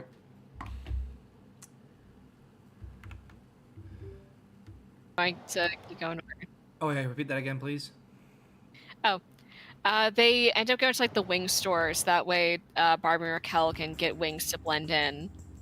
And turns out the husband and wife that run the place, the husband used to be human and just married into becoming a fairy. He's talking about like how happy he probably is for Ken, and then hears about like how he's doing against his will. Is like, oh, damn, that sucks. Anyway, good luck, guys. So they sneak into like the palace. And I want you to know, throughout the Ken subplot is also pretty funny because like he gets sent to the palace, the queen's like fawning over him, and he's like, I'm sorry, marriage? But I don't want to get married. Like, not to you or anything. I already have someone I love. And then she's like, well, you love me, I love you, and therefore you will love me now. That's how this works. And then the queen burst through the wall. Wait, what? G.I. Joe burst through the wall. So then the queen's Hispanic fiance comes in. Like, if it's our Hispanic or Latino fiance comes in and challenges Ken to a duel to death for the queen's hand in marriage. Meanwhile, the queen's advisor, who is just like this purple-haired girl, is just like sitting back enjoying the chaos, is trying to convince the fiance to marry her instead and to like get over the queen, but he's too madly in love with the queen for that. And meanwhile, Ken's just like, I don't want to die. I want to go back to Barbie. I miss Sergeant Slaughter. They would like shaft him for the duel by giving him like the tiniest wings ever.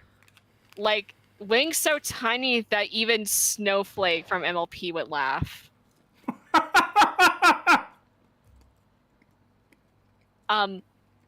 So they duel, and somehow Ken still wins. And like no one dies, of course, and the fiance is like dejected about everything. And then Barbie and the gang arrive. They get put into the dungeon in like this like pink ball where it's like it amplifies your emotions of like hate and shit, so you just end up like destroying yourself. And the only way to get out is by displaying love and affection for each other. And like, you know, complete trust. And Barbie and Raquel do that by like holding each other's hands and looking to each other's eyes and apologizing for all like the bullshit they've done to each other over the years. Oh my god. Yep. So then they get out and are able to stop the wedding by giving the queen the antidote. And it turns out purple hair girl is behind everything. She drugged the queen because she wanted to have like the fiance to herself. She also got the two assistants banished because she was jealous that they were spending more time with the queen than her.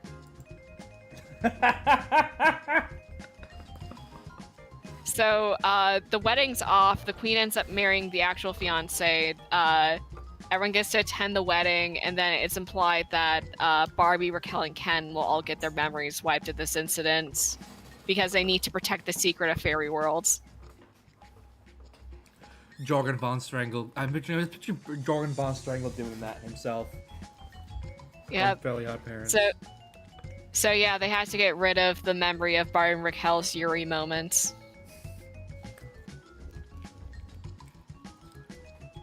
They have to get rid of Ken's attraction to Snake Eyes.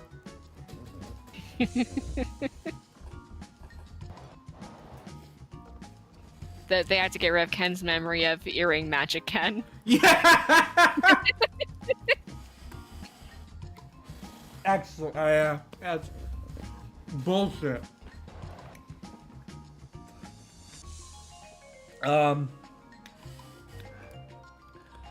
that note, I think we'll call it there for Le Mans 24 hours. But as is usual with the end of every GitBoy stream,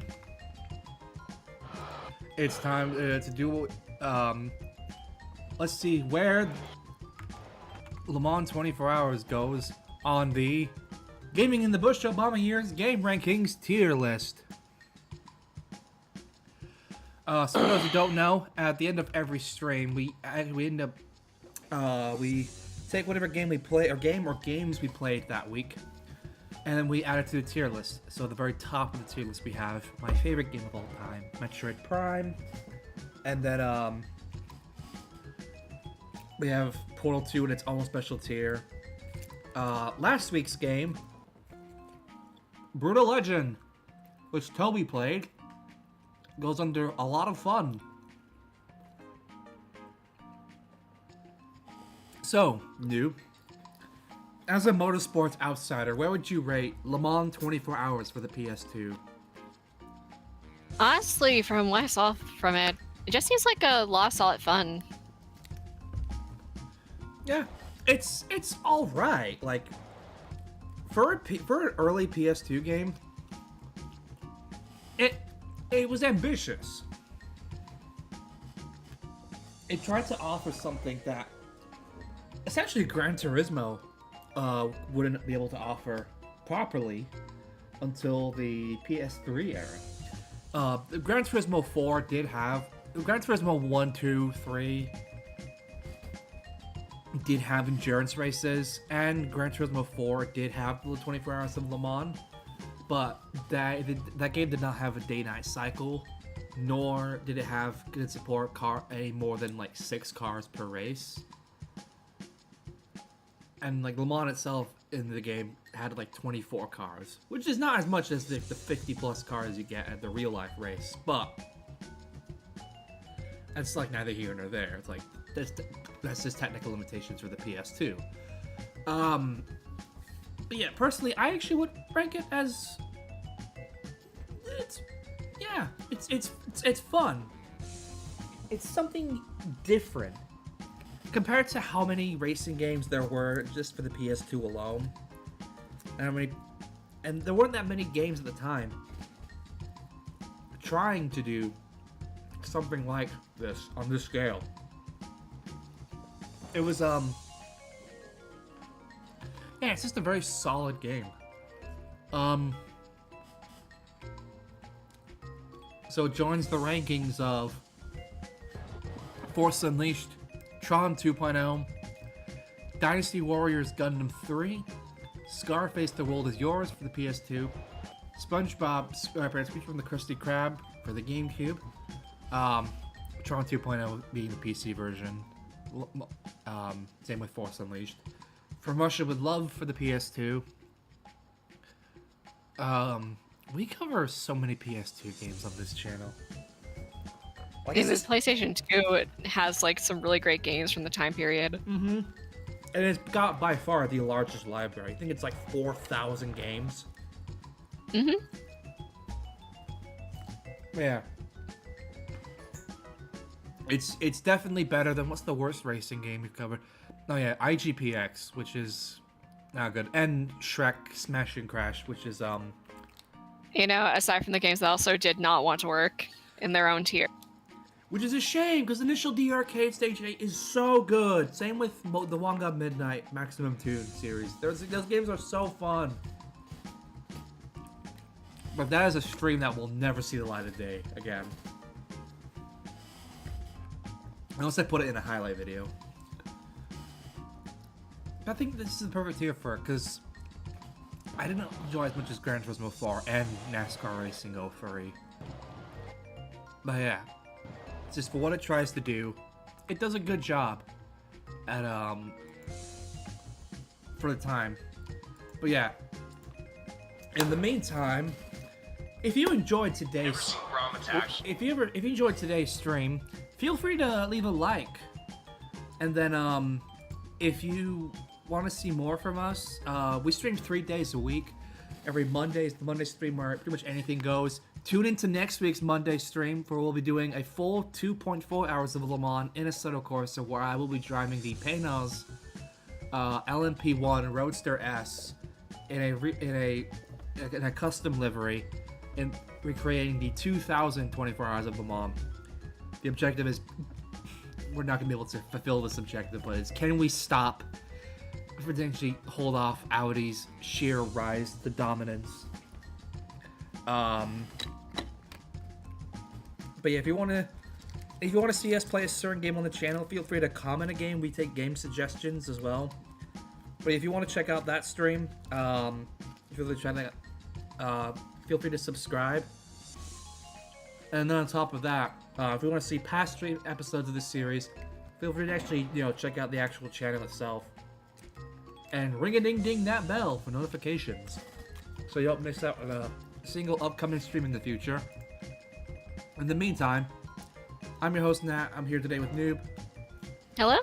I'm here today with Zach. For some reason. And until next time, take care, brush your hair. Goodbye!